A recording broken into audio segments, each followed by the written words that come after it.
The time was mid-November, and in the motorcycle drifter world, that means riding as far south as possible to avoid the freezing temperatures of the north. That's the plan, anyway. I still had a few weeks left before I needed to be in Florida and ultimately to fly out to Vietnam. So in the meantime, a number of my drifter buddies were meeting up in Del Rio, a small city located near the Mexico border.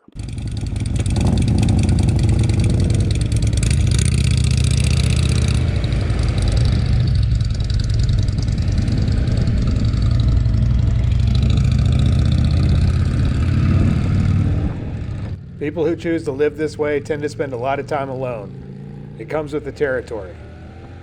Regardless of this, we all meet up throughout the year when the weather puts us in roughly the same places. I says, where is it? He says, I'm going in. Follow me. I'll show you. I followed his truck down this dirt road and around and in. Then I get in there and I went and camped in the woods.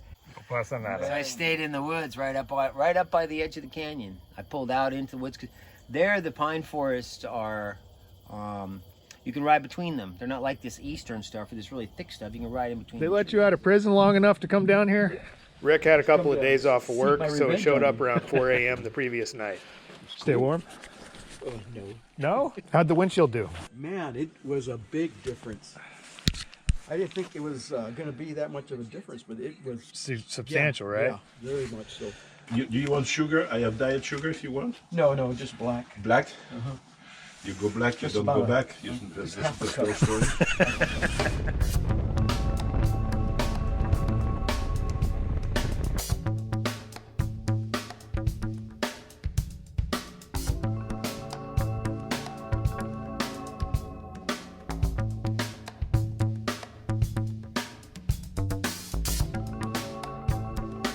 There's Christoph.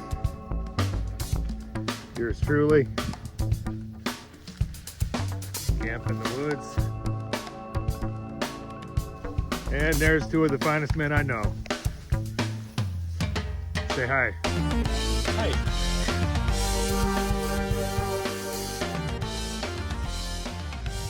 Paul Schultz. See you soon.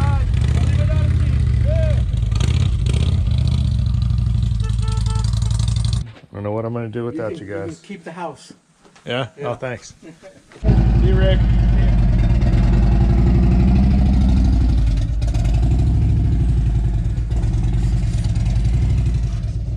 As my friends kept leaving, others showed up. This was turning into a bona fide biker family reunion. Neil, just getting ready to go to Mexico. Came out here and found us. He's got this Dyna, but that is obviously an FXRT fairing and saddlebags. That is not a stock tour pack. And then there he's got his frame mount. This must have been a bitch to put on there. Yeah? It wasn't easy. You don't have a lot of room to work in there. Nope. And then, so you got adjustable preload? Yeah, this is compression. Mm-hmm. I think this is the rebound, and then the dampening is down here. This adjustment. So all three on the front end, and the rear has two. Here's your adjustable compression, and then this is the dampening. This was Harley Davidson. This is a FXDX. This was the Super Glide Sport. This is the longest shocks. These are 13.5-inch shocks. Yeah. Remember, Scotty had the comment about, wow, it's really squishy, and you know, there's a lot of travel on those shocks. Neil got all of his paperwork and made it to Mexico without incident. Around that time, Bob showed up, a drifter who's been on the road for the last several years. I was later to owe Bob a huge debt of gratitude when he helped me after my surgery. How's it going, brother? Good, man. Good to see you, man. Good. Oh, you're right here. I thought Awesome. I thought I was going all the way down the end, the whole 14 miles.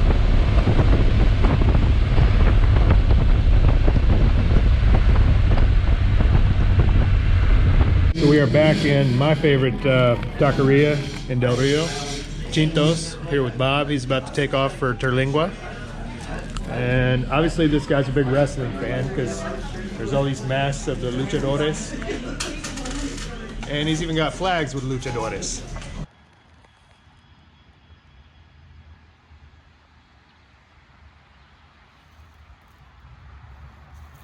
All right, are we ready? All right, we're ready. This was my idea, and Joe's not so big on it, so I'm kind of Kicking and screaming. I'm having to coerce him into this shit. As you guys can see, we are in Texas, and it's the winter has followed us down here. It's caught up to us. He's heading for Florida, leaving tomorrow, and I'm crossing the border. I'm going to get my paperwork done tomorrow. Joe's been on the road for 3.5 years now. Almost 4 years. Almost 4 years. Yeah. Now, of the guys of us that are actually full-time, most of the guys that come out that we know are seasonal, and they go somewhere for the winters. Yep. But we're full-time homeless guys. He got up today to give me his chair. I walked in, and this young guy got up to give an old guy his chair, and the old guy was me, and I'm not sure how I feel about this. You're a homeless person now, you know that, right? Has that dawned on you? Has that dawned on you yet? You're actually a homeless they person? keep telling me that. Home free. That's what Tom liked to call it, was home free. I feel more like home free. It's nice not to have rent to pay, isn't it? So anyway, It's really good. yeah, and they've offered him a house. Over where I'm staying, they got a house nobody's in. They've offered him a house. He's out in his camp. He's like, no way. I'm like, you want to come over and take a hot shower? He's like, no way. I'm going to use the fucking lake. I like it out here. Not lately, though. You ain't getting that lake today. Nope. Now what we do is we run into each other here and there at different shows, different rallies, and different places. It's seldom that we all travel together because everybody tends to have their own agenda. You're going to Florida from here. Yep. I'm going to Mexico. You're going to Vietnam. Yes, sir. I cannot keep the bolt nuts tight. I have to tighten them like every other day. I have Really? two of them fall off. I tried putting lock nuts on them, which they're not supposed to need. Yeah. I don't know what the fuck. And it leaks. It's probably coming loose again. It's probably why it's caught leaking worse now. I don't fucking fuck.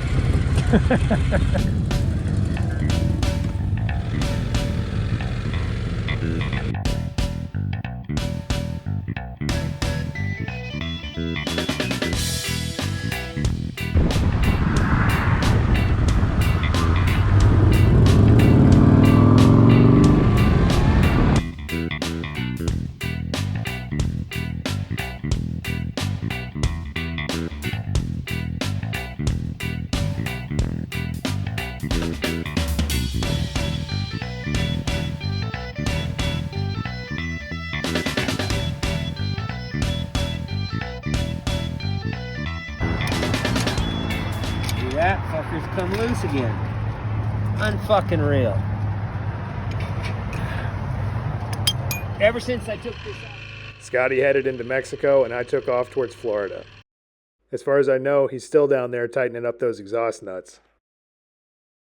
What followed was an excruciating ride across the Gulf Coast. I've been dealing with the hernia for years, but it had recently gotten so bad I had to stop every 20 or 30 minutes just to take the pressure off my lower abdomen. For somebody that lives on a motorcycle, this situation was really not working at all.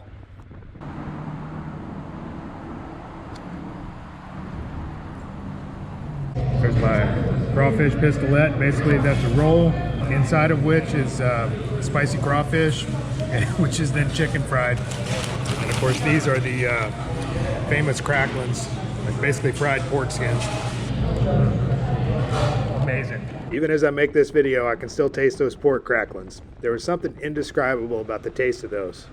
Almost as if they belonged to an entirely different food group. I headed across the vast expanses of bayou country towards the spot I had in Mandeville, Louisiana.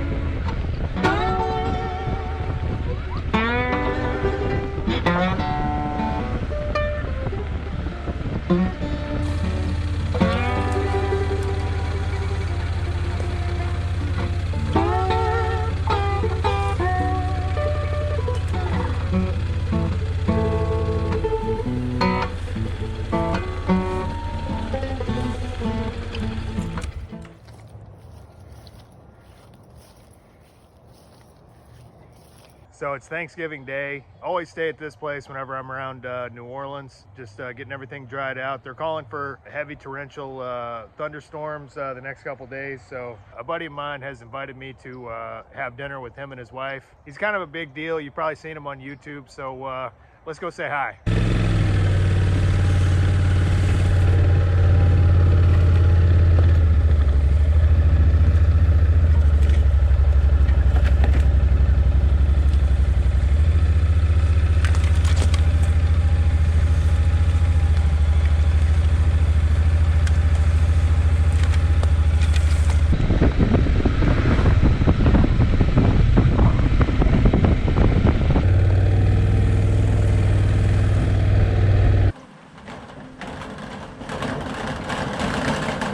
Well, look who it is.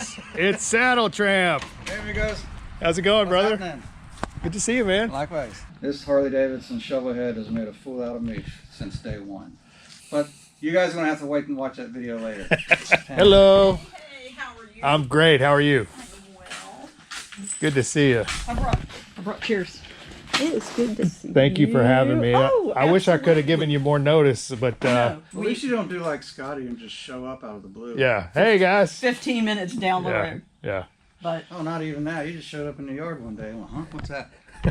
see, and this works out. It works out perfect. Great. It's already got a 13-pound turkey. Oh. And Yes. And I have a Smoked ribs.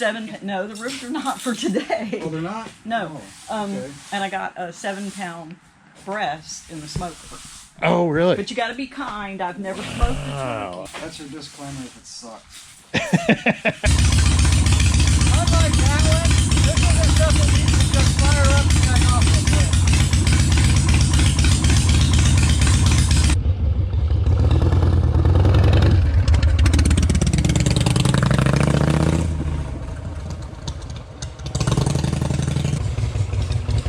Man, that's awesome. Kim's smoked turkey definitely didn't suck. Before long, we had some more YouTubers show up. Carson, his YouTube channel is Country Coder? Country Coder. Yeah. And this is the famous, how many miles you got on this? It just turned over 450,000 miles. 450,000. He's got a bad deer problem, Yeah. I've hit about 5 apparently. deer. 5 deer. You can't even tell. No, not at all.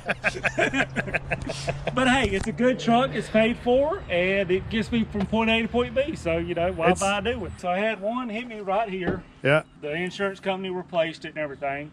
Well, after I hit a deer up here, that more or less totaled out the Oh, truck. jeez. Yeah, I mean, it was massive. Yeah. And it was like a 8 point, I think, of what somebody said it was. Was it 8-point really? buck, yes. Wow, you should put that on your wall. Well, I don't have it no more. I was so bad about it that I didn't think about getting the antlers and the the meat and everything. Yeah, Plus, yeah. it was in August. I replaced all of this, but then I had another Wow. deer hit me again right here. Good Lord. Then after that, a couple months later, I had one that I hit right here and just kind of Oh, flipped man. all the way down the side of it. So. May I recommend like some kind of a siren system whenever you're on the road? Just a bunch of horns and stuff, Well, air horns maybe. going off? Yeah, maybe I need to do something like that. We're going. 3 motovloggers riding in a truck. It sounds like the beginning of a joke. He's already half living out of this thing, man. You got a sleeping pad and everything. Somebody came up with the bright idea of building a motorcycle in Corey's shop. Yeah. And after a trip to the hardware store, a Sportster project was underway. Corey just decided to build a motorcycle, so Wow. Let's see what it looks like, at least with an engine in it. ought to have it running in a couple hours. Well, for the viewing audience, they must know, this motorcycle right here used to have this engine in it. Okay. I built this engine. It was in there. Anyway, this engine is only just a 4-speed 883. I decided I wanted a 5-speed. So this has been sitting for a while, ever since 2018. But I kind of missed this engine, so I want to get it to run again. So I found this frame. It's a 1990. And I found it with a title. I found it on eBay. So I realized I have enough, probably have enough motorcycles parts in this building. Maybe 80% of what I need to actually put this together.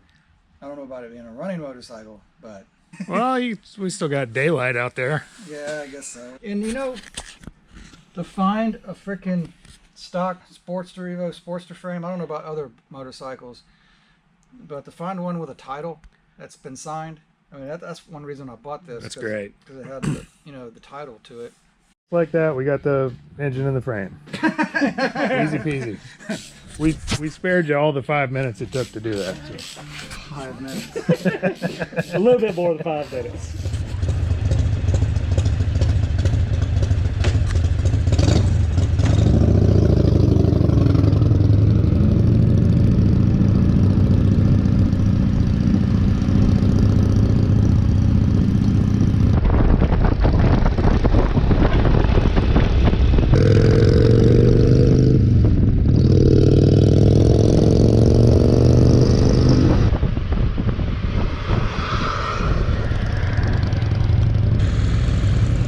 It's really not a good barbecue place unless you got a dirt road like this running through it. That's old school.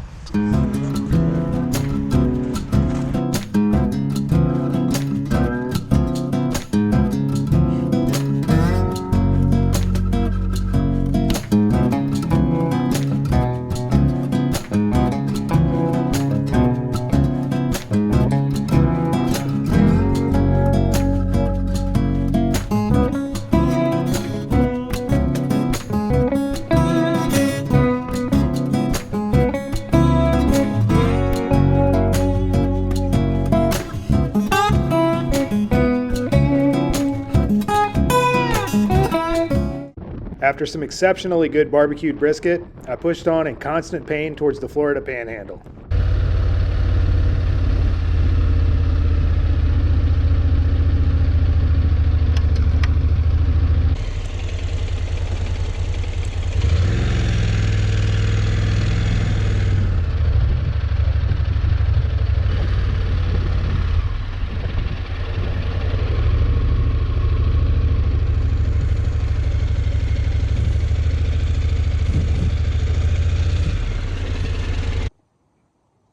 It was becoming abundantly clear at this point that I was going to need to see a doctor, and pretty damn soon.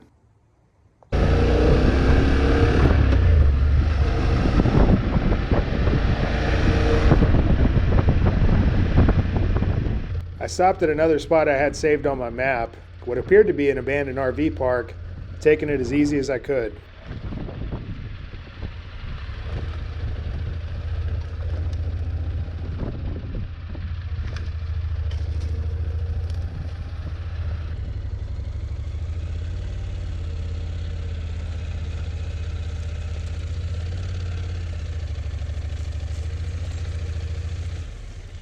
What's a couple of scratches when you're living in the woods?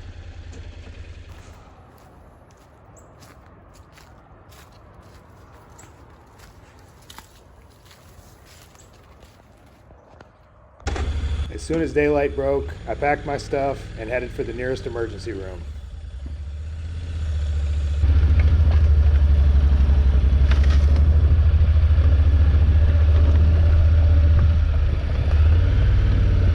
Hey, Joe here. Just a quick reminder, if you enjoyed that video, please hit like and subscribe. And as usual, I've included an optional donate link in the drop box for anybody that might like to contribute to this project. Currently in the process of getting ready to fly out to Vietnam in a couple of days, so stay tuned for that. Otherwise, thanks again, and I hope to see you soon.